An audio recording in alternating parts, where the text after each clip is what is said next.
সুপ্রিয় অষ্টম শ্রেণীর শিক্ষার্থীরা, তোমরা সবাই কেমন আছো? আশা করি সবাই ভালো। তো আজকে আমরা আলোচনা করব অনলাইন ক্লাসে তোমাদের জন্য তোমাদের গণিতের দশম অধ্যায় অনুশীলনী 10.3,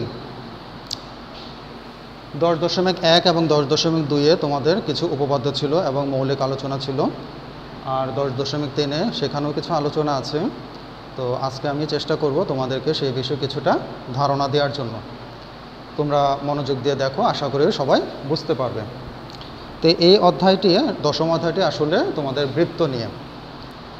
তো বৃত্ত নিয়ে যদি আমরা আলোচনা করতে যাই তাহলে আমাদেরকে প্রথমে জানতে হবে বৃত্ত কী জিনিস। আমরা সবাই যখন আমাদের পড়াশোনা শুরু হয়েছে, প্রাইমারি স্কুল থেকে শুরু করে 6, 7 আমরা পড়েছি বৃত্ত কাকে বলে, বৃত্ত জেনেছি।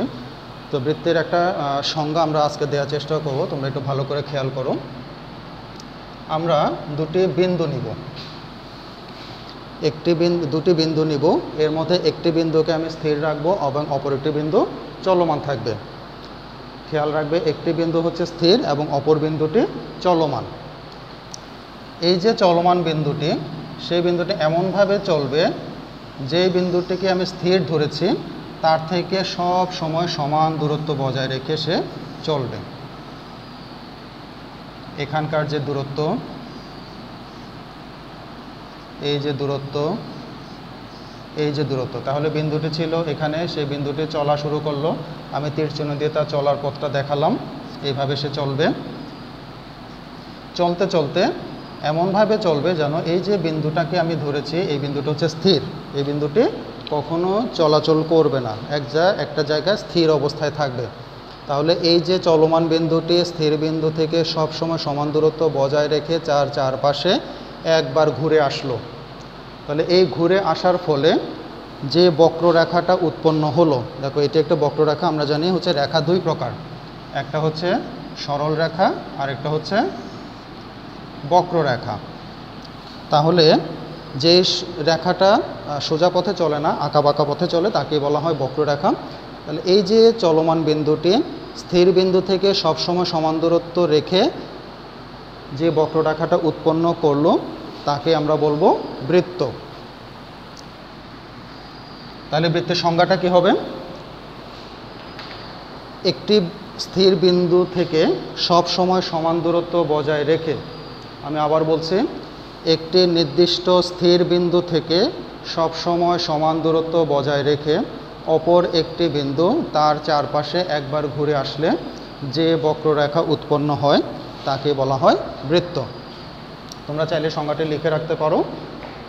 একটি নির্দিষ্ট বিন্দু থেকে সব সময় সমান দূরত্ব বজায় রেখে অপর একটি বিন্দু তার চারপাশে একবার ঘুরে আসলে যে বক্ররেখা উৎপন্ন হয় তাকে বলা হয় বৃত্ত।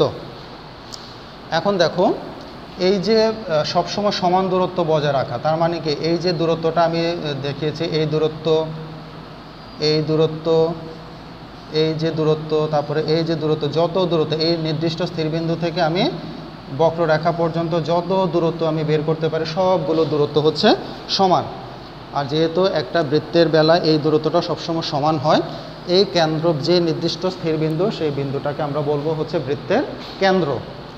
কেন্দ্র থেকে আমাদের দূরত্বটাকে হিসাব করতে হয়। তাহলে কেন্দ্র থেকে যে দূরত্ব, একটা পড়লাম আমরা বৃত্তের সংজ্ঞা, কী কী জিনিস আমরা শিখছি একটু আমরা লিখে রাখি। বৃত্তের সংজ্ঞা আমরা এখন শিখেছি, তারপর আমরা দেখেছি কেন্দ্র। বৃত্তের একটি কেন্দ্র, কেন্দ্র কাকে বলে?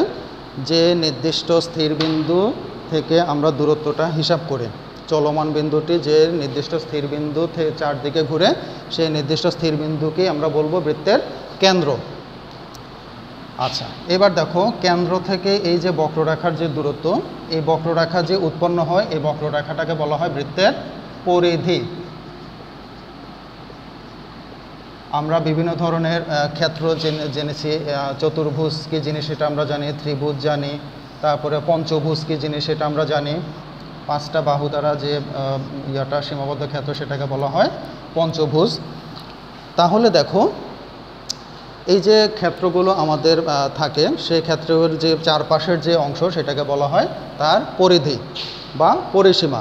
তাহলে বৃত্তের ক্ষেত্রে সেই পরিসীমাটাকে আমরা বলবো বৃত্তের পরিধি। যে বক্ররেখাটা উৎপন্ন হবে তার যে সম্পূর্ণ দৈর্ঘ্য, সেই দৈর্ঘ্যটাকে আমরা বলবো বৃত্তের পরিধি। নির্দিষ্ট স্থিরবিন্দু থেকে বৃত্তের পরিধি পর্যন্ত দেখো একটা দূরত্ব আছে, যে দূরত্বটা বৃত্তের সব জায়গার জন্য সমান। তার মানে এই কেন্দ্র থেকে বৃত্তের পরিধির যে কোনো অংশের যে দূরত্ব, সেই দূরত্বটাকে আমরা বের করতে পারি, সেটাকে আমরা বলবো বৃত্তের ব্যাসার্ধ। এই ব্যাসার্ধকে আমরা আর দ্বারা প্রকাশ করব। কেন আর দ্বারা প্রকাশ করব? কারণ আর ইংরাজি হচ্ছে রেডিয়াস। রেডিয়াস মানে হচ্ছে ব্যাসার্ধ। এই রেডিয়াস থেকে আর বর্ণটি নেওয়া হয়েছে, তাহলে বৃত্তের ব্যাসার্ধকে আমরা অবশ্যই আর দ্বারা প্রকাশ করব, অন্য কিছু দ্বারা প্রকাশ করব না। আর যদি আমাদেরকে শুধু বলে বৃত্তের আর, সেক্ষেত্রে আমরা বলবো অবশ্যই সেটা হচ্ছে বৃত্তের ব্যাসার্ধ। এখন দেখো, ব্যাসার্ধকে আমি চাইলে দ্বিগুণ করে ফেলতে পারি। এই যে পরিধির এই বিন্দু থেকে এই বিন্দু পর্যন্ত দূরত্ব, এই যে রেখাংশটা বৃত্তের কেন্দ্র দিয়ে অতিক্রম করে, বৃত্তের কেন্দ্র দিয়ে যে রেখাংশটা উভয় দিকের পরিধি পর্যন্ত বিস্তৃত থাকে, তাকে বলা হবে বৃত্তের ব্যাস।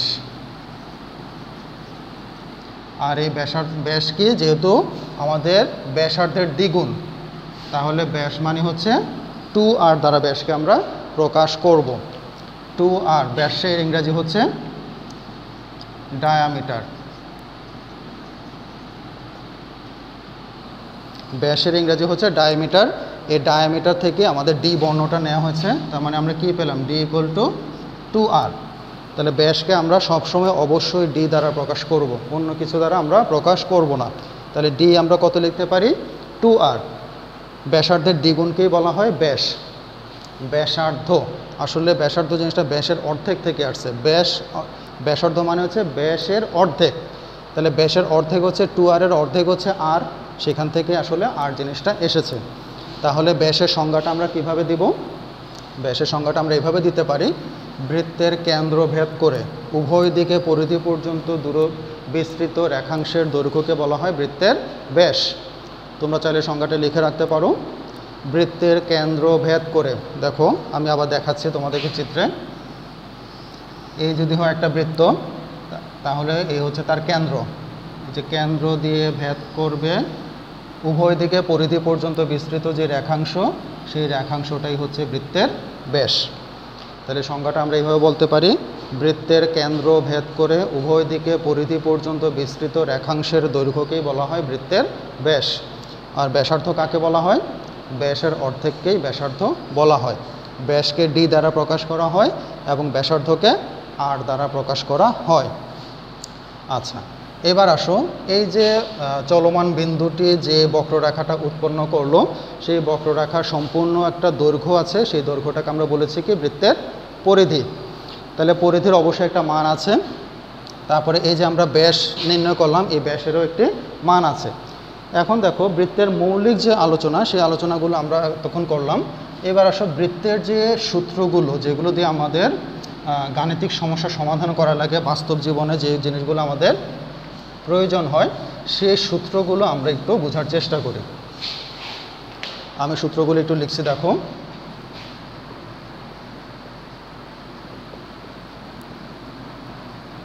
বৃত্তের ব্যাস আমরা জানি ব্যাসার্ধের দ্বিগুণ 2r। বৃত্তের ব্যাসার্ধ, ব্যাসার্ধ মানে হচ্ছে ব্যাসের অর্ধেক, সেটা হচ্ছে r। বৃত্তের পরিধি, পরিধি ইকুয়াল টু হচ্ছে 2πr। বৃত্তের ক্ষেত্রফল ইকুয়াল টু হচ্ছে πr²। আচ্ছা, এখন দেখো, বৃত্তের তোমাদের শ্রেণীর জন্য মোটামুটি এই জিনিসগুলোই প্রয়োজন হবে। বৃত্তের আরও কিছু জিনিস আছে, কোণ সম্পর্কিত কিছু জিনিস আছে, এগুলো তোমাদের অষ্টম শ্রেণীর জন্য না। এগুলো যখন তোমরা উপরের শ্রেণীতে উঠবে তখন তোমাদের সেগুলো তোমরা শিখবে। তো এখন আপাতত তোমাদের এই জিনিসগুলি তোমরা মনে রাখো। এখন তোমাদের প্রশ্ন আসতে পারে, এই যে আমি পাই কথাটা লিখেছি, পাই জিনিসটা তোমাদের কাছে পরিচিত না? এটাকে বলা হয় পাই। এটা হচ্ছে একটা বর্ণ। কোন বর্ণ? আমাদের বাংলা বর্ণ যেমন স্বরেয় স্বরেয়া ক খ আছে, ইংরেজি বর্ণমালা ABC আছে, একই রকমভাবে গ্রিক বর্ণ আছে। গ্রিক বর্ণের কিছু বর্ণ হচ্ছে ধরো আলফা, বিটা, গামা, থিটা, এই জিনিসগুলো হচ্ছে গ্রিকের বর্ণ। সেরকম একটা বর্ণ হচ্ছে আমাদের পাই। তাহলে এটা হচ্ছে একটা গ্রিক বর্ণ, এই বর্ণ দিয়ে আমরা পাইটাকে প্রকাশ করি। তাহলে আমি তো বলেছি যে বৃত্তের পরিধি হচ্ছে 2πr, বৃত্তের ক্ষেত্রফল হচ্ছে πr²। তাহলে পাই জিনিসটা আসলে কি? আমি যে বললাম গ্রিক বর্ণ, ঠিক আছে, গ্রিক বর্ণ মানলাম, কিন্তু এই পাই জিনিসটা আসলে কি? তোমরা খেয়াল করে দেখো, গণিতবিদরা পরীক্ষা করে দেখেছেন, এই যে বৃত্ত, এই যে বৃত্ত, এই যে বৃত্ত, আমি যত বড় আঁকি, যত ছোট আঁকি, যে কোনো সাইজের বৃত্তই আঁকি না কেন, সবগুলো বৃত্তের পরিধি এবং ব্যাস, তার যে অনুপাত, বৃত্তের পরিধি এবং ব্যাস, বৃত্তের আকার যাই হোক না কেন, বৃত্তের পরিধি এবং ব্যাসের অনুপাতটা সবসময় ধ্রুব থাকে।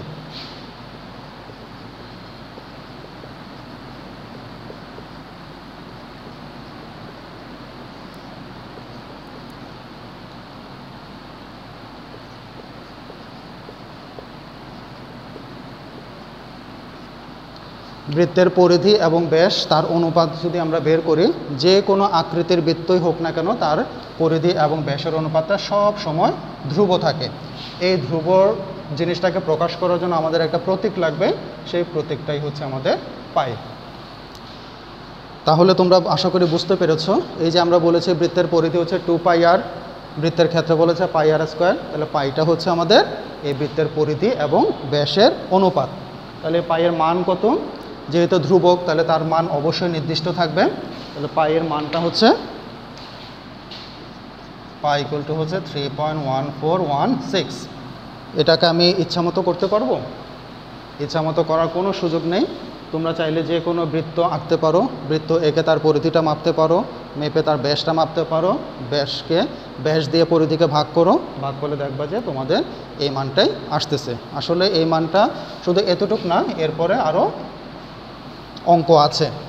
তো আমাদের হিসাবে সুবিধার জন্য আমরা শুধুমাত্র 3.1416 এই 4টা দশমিকের পরে এই 4টা অঙ্কই সাধারণত নিয়ে থাকি হিসাবে সুবিধার জন্য। পাইয়ের মানকে অনেকে 22/7 দ্বারাও প্রকাশ করে। তো এর থেকে বেশি যুক্তিসঙ্গত হচ্ছে 3.1416 দ্বারা প্রকাশ করে। তার কারণ হচ্ছে পাই হচ্ছে একটা অমূলদ সংখ্যা, আর এটা হচ্ছে একটা মূলদ সংখ্যা। তো একটা অমূলদ সংখ্যাকে আসলে মূলদ সংখ্যায় প্রকাশ করা যায় না। তারপরে হিসাবে সুবিধার জন্য এটার মান আমাদের 3.14 সামথিং আসে। তো এটা কাছাকাছি, এই জন্য আমরা দশমিক পরিহার করার জন্য অনেক সময় এই 22/7 মানটা ব্যবহার করে থাকি। বিভিন্ন সময় বিভিন্ন গণিতবিদ এই পায়ের মানটা বের করেছেন। ভারতীয় যে গণিতবিদ আছেন, একজন হচ্ছেন আর্যভট্ট, আরেকজন হচ্ছেন রামানুজন। তারা দুজনে বিখ্যাত গণিতবিদ ছিলেন ভারতীয় উপমহাদেশের। তো তারা দুজনে পৃথকভাবে পায়ের মান বের করেছেন।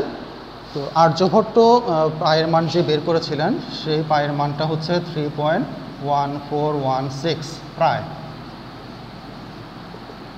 আর রামানুজন যে পায়ের মান বের করেছেন সেটা হচ্ছে 3.1416, এরকম করে চলতে চলতে দশমিকের পরে মিলিয়ন ঘর, মিলিয়ন মানে হচ্ছে 1 মিলিয়ন মানে হচ্ছে 10 লক্ষ, তাইলে দশমিকের পরে মিলিয়ন ঘর পর্যন্ত তার এই মানটা সঠিক ছিল। এটা বের করেছেন রামানুজন। আর 3.1416 এটা বের করেছিলেন হচ্ছে আর্যভট্ট। তাহলে আমাদের হিসাবে সুবিধার জন্য আমরা পায়ের মান ব্যবহার করব 3.14। কখনো যদি আমাদের প্রশ্নে দেওয়া থাকে পায়ের মান 3.14 আমাদের ম্যাথমেটিক্যাল প্রবলেম করার সময়, তাহলে আমরা 3.14টা দিয়ে হিসাব করব। যদি বলে যে পায়ের মান উল্লেখ না থাকে, তখন আমরা 3.1416 দিয়ে হিসাব করব। আর যদি বলে দেয় যে পাই ইকুয়াল টু 22/7, তাহলে আমরা সেটা দিয়ে হিসাব করব।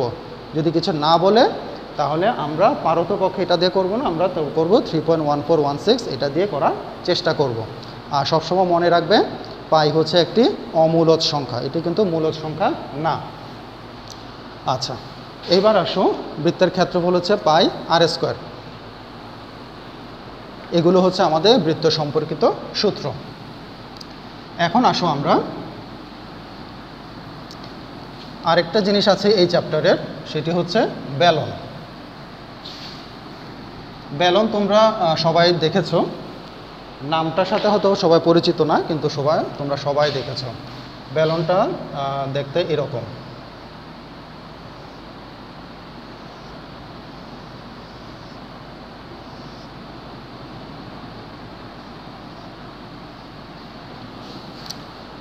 আচ্ছা, আমি তো বেলনটা আসলে একটা ঘনবস্তুর মাত্রা হচ্ছে তিনটা। একটা হচ্ছে দৈর্ঘ্যের দিকে মাত্রা, একটা হচ্ছে প্রস্থের দিকে মাত্রা, একটা হচ্ছে উচ্চতার দিকে মাত্রা। তাহলে তাকে প্রকাশ করার জন্য আমাদের তিনটা মাত্রা লাগবে। কিন্তু আমাদের যে বোর্ড আছে সেই বোর্ডে হচ্ছে দ্বিমাত্রিক, শুধুমাত্র দৈর্ঘ্য আছে আর প্রস্থ আছে। এই জন্য তোমরা চাইলে উপলব্ধি করতে পারো, অথবা আমি তোমাদেরকে একটু দেখাচ্ছি জিনিসটা আসলে কী জিনিস। দেখো, এটা দেখতে হচ্ছে অনেকটা এই টাইপের, দেখেছো? এটা অনেকটা পাইপের মতো। তাহলে এই জিনিসটাই আমি তোমাদেরকে এই বোর্ডে এঁকে দেখানোর চেষ্টা করেছি। তাহলে এটাই হচ্ছে আমাদের বেলন। বেলনের সংজ্ঞাটা আমরা কিভাবে দেব? দেখো, একটি চতুর্ভুজ আয়ত, একটি আয়তকে যদি, আয়তের কি থাকে আমরা জানি, আয়তের বিপরীত বাহুগুলো হচ্ছে পরস্পর সমান এবং সমান্তরাল। তাহলে একটি বাহুকে যদি আমরা স্থির ধরে অপর একটি বাহুকে যদি এটা যেটাকে আমরা স্থির ধরবো সেটাকে আমরা যদি অক্ষ বলি, তাহলে এটাকে স্থির রেখে অপর বাহুটাকে আমরা এইভাবে পুরো আয়তটাকে এইভাবে একবার ঘুরিয়ে আনলাম। ঘুরিয়ে আনলে দেখো এরকম একটা জিনিস তৈরি হবে। যে ঘনবস্তুটা তৈরি হবে সেই ঘনবস্তুটাকে আমরা বলবো কি? বেলন। তাহলে দেখো, এটাকে যদি একবার ঘুরিয়ে আনি, আমরা যদি এই বাহুটাকে অক্ষ ধরে একবার ঘুরিয়ে আনি, তাহলে দেখো এরকম একটা বৃত্তাকার আয়ত ঘনবস্তু তৈরি হবে। এই ঘনবস্তুটাকে আমরা বলবো কি? বেলন। ইংরেজিতে বলা হয় সিলিন্ডার। তাহলে দেখো, বেলনের বেলায় যে বৃত্তাকার অংশটা পাওয়া যাচ্ছে, এটাকে দেখো, এই বৃত্তাকার অংশ এবং এই যে বৃত্ত, এটা একটা বৃত্ত এবং এটা হচ্ছে একটা বৃত্ত। তাহলে এই দুটি বৃত্ত দেখো একই আকৃতির, এই জন্য এটাকে বলা হয় সমবৃত্তভূমিক বেলন। ইংরেজিতে বলা হয় সিলিন্ডার।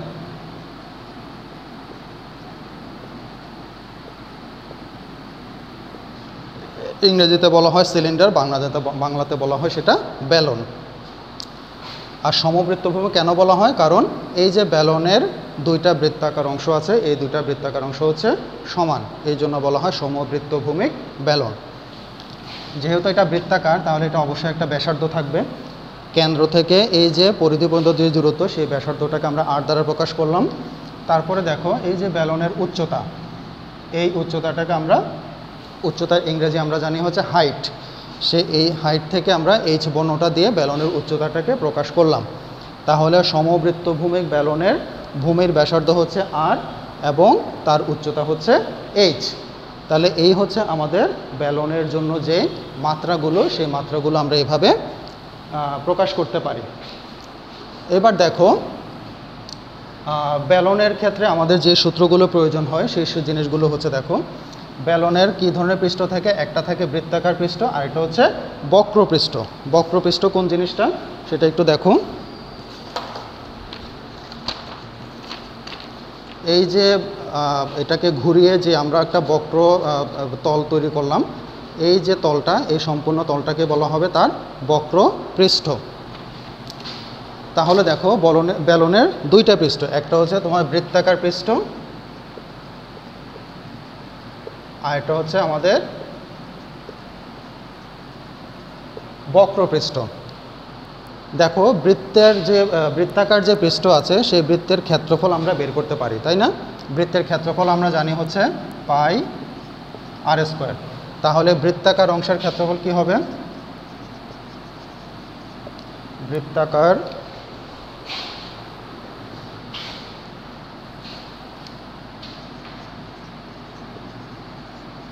পৃষ্ঠের ক্ষেত্রফল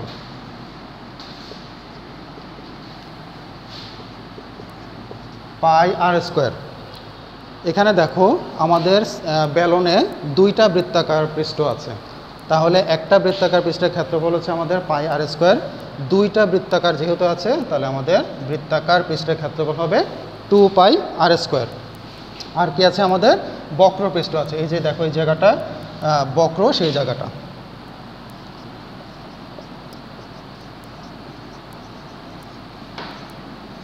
বক্র পৃষ্ঠের ক্ষেত্রফল সেটা হচ্ছে আমাদের 2 পাই আর এইচ।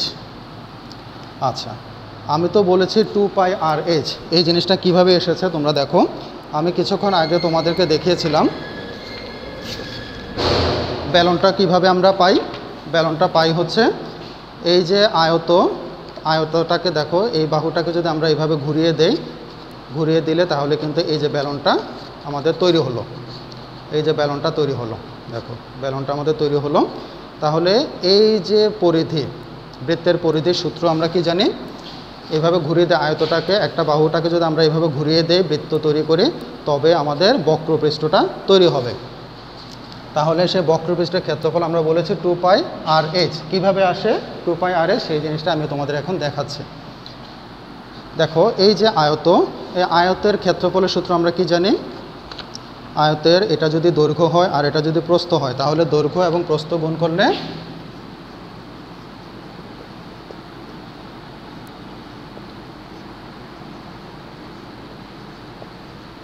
আয়তের ক্ষেত্রফল আমরা কি জানি, দৈর্ঘ্য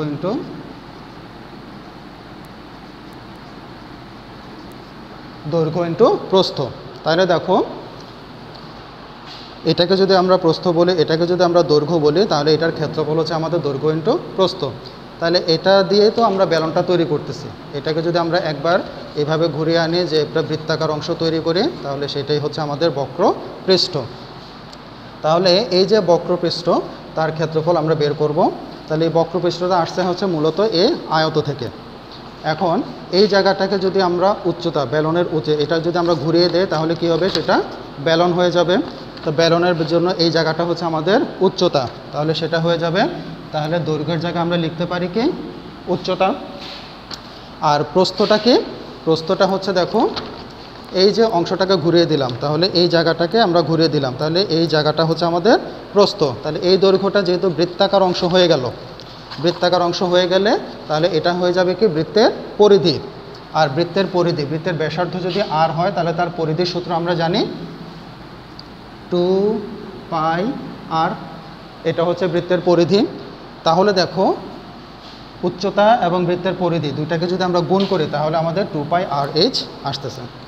এভাবেই কিন্তু বক্রপৃষ্ঠের ক্ষেত্রফলটা আমরা 2 পাই আর এইচ বের করতে পারি। এবার দেখো সমগ্র পৃষ্ঠের ক্ষেত্রফল। একটা ব্যালনের কি থাকে, বৃত্তাকার অংশ থাকে আর থাকে বক্রপৃষ্ঠ। এই বৃত্তাকার অংশ এবং বক্রপৃষ্ঠ দুইটাকে যদি আমরা যোগ করি, তাহলে সমগ্র পৃষ্ঠের ক্ষেত্রফল। তাইলে কত আসবে, সমগ্র পৃষ্ঠ মানে হচ্ছে আমাদের বৃত্তাকার পৃষ্ঠের ক্ষেত্রফল যোগ বক্রপৃষ্ঠের ক্ষেত্রফল। এখানে দেখো দুইটা থেকে আমাদের 2r কমন নেওয়া যাচ্ছে। যদি আমরা 2r কমন নেই, তাহলে কি থাকতেছে আমাদের r 2 পাই r কমন নেওয়া যাচ্ছে। 2 পাই r, এখানে 2 পাই r আছে, 2 পাই r কমন নিলে আমাদের থাকতেছে r প্লাস এইচ। ক্ষেত্রফলের একক হচ্ছে আমাদের বর্গ একক, আবার এটা ক্ষেত্রফল, সেটাও একটা বর্গ একক। তোমরা যখন সূত্র লিখবে তখন অবশ্যই বর্গ একক কথাটা লিখবে। আর যখন মান বসাবে, তখন এককের জায়গায় যদি মিটার থাকে তাহলে মিটার বসাবে, সেন্টিমিটার থাকলে সেন্টিমিটার বসাবে, যাই থাকবে সেই অনুযায়ী তোমরা এককের মানটা বসাবে। তাহলে যেহেতু একটা ক্ষেত্রফল, তাহলে তার একক হবে আমাদের বর্গ একক। আর আমি আগে বলেছি যেহেতু এটা একটা ঘন বস্তু, কারণ তার 3টা মাত্রা আছে, একটি হচ্ছে দৈর্ঘ্য দিকের মাত্রা, একটি প্রস্থ দিকের মাত্রা, একটি হচ্ছে উচ্চতা দিকের মাত্রা। তাহলে অবশ্যই তার একটি আয়তন থাকবে। তাহলে ব্যালনের আয়তন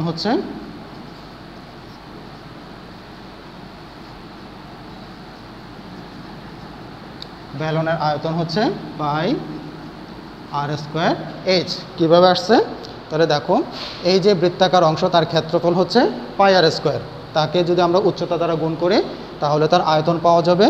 এই যে বৃত্তাকার অংশের ক্ষেত্রফল হচ্ছে পাই আর স্কোয়ার, তাকে আমি উচ্চতা দ্বারা গুণ করেছি, তাহলে আমাদের যেটা পাওয়া গেলো সেটাই হচ্ছে আমাদের ব্যালনের আয়তন।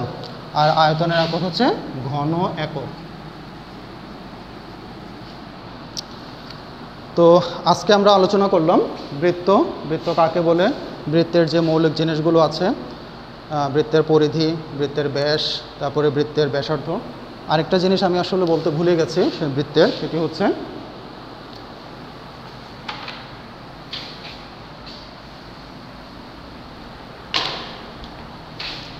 এই যদি বৃত্ত হয়, আমি বলেছি বৃত্তের কেন্দ্র ভেদ করে উভয় দিকে পরিধি পর্যন্ত বিস্তৃত যে রেখাংশ সেটিকে বলা হয় বৃত্তের ব্যাস। এখন সবসময় যে কেন্দ্র দিয়ে যাবে তা তো না, পরিধির যে কোনো দুটি বিন্দুকে আমরা যোগ করে একটি রেখাংশ পেতে পারি। তাহলে দেখো বৃত্তের পরিধির উপর অবস্থিত যে কোনো দুটি বিন্দুর সংযোগ রেখাংশের দৈর্ঘ্যকে বলা হয় বৃত্তের জ্যা। এটিকে বলা হবে বৃত্তের জ্যা। তাহলে জ্যা কাকে বলে, বৃত্তের পরিধির উপর অবস্থিত যে কোনো দুটি বিন্দুর সংযোগ রেখাংশের দৈর্ঘ্যকে বলা হয় বৃত্তের জ্যা। আর ব্যাস কি, ব্যাসেরও দেখো দুটি বিন্দু হচ্ছে পরিধির উপর অবস্থিত, তাহলে ব্যাসকেও আমরা জ্যা বলতে পারি, এবং ব্যাস হচ্ছে বৃত্তের বৃহত্তম জ্যা। তো আসো আজকে আমরা বৃত্ত সম্পর্কে আলোচনা করেছি, ব্যালন কাকে বলে সেটা শিখেছি, ব্যালনের যে সূত্রগুলো আছে আমাদের গাণিতিক সমস্যার সমাধান করার জন্য যে সূত্রগুলোর প্রয়োজন হয় সেই সূত্রগুলো নিয়ে আমরা আলোচনা করেছি। সেই সূত্রগুলো হচ্ছে ব্যালনের বৃত্তাকার পৃষ্ঠের ক্ষেত্রফল আমরা পেয়েছি 2 পাই আর স্কোয়ার, বক্রপৃষ্ঠের ক্ষেত্রফল আমরা পেয়েছি 2 পাই আর এইচ, সমগ্র পৃষ্ঠের ক্ষেত্রফল, বৃত্তাকার অংশের ক্ষেত্রফল এবং বক্রপৃষ্ঠের ক্ষেত্রফল দুইটা যোগ করে আমরা পেয়েছি সমগ্র পৃষ্ঠের ক্ষেত্রফল, সেটা হচ্ছে 2 পাই আর ইন্টু আর প্লাস এইচ বর্গ একক, এবং ব্যালনের আয়তন আমরা পেয়েছি পাই আর স্কোয়ার এইচ ঘন একক। তাহলে এই হচ্ছে আমাদের আজকের যে চ্যাপ্টারের যে সূত্রগুলো আছে মৌলিক আলোচনা সেগুলো। তো পরবর্তী দিন আমরা চেষ্টা করব ব্যালন এবং বৃত্তের যে অঙ্কগুলো আছে, গাণিতিক সমস্যাগুলো আছে সেগুলো নিয়ে আমরা আলোচনা করার চেষ্টা করব। তো সেই পর্যন্ত তোমরা ভালো থেকো। আল্লাহ হাফেজ।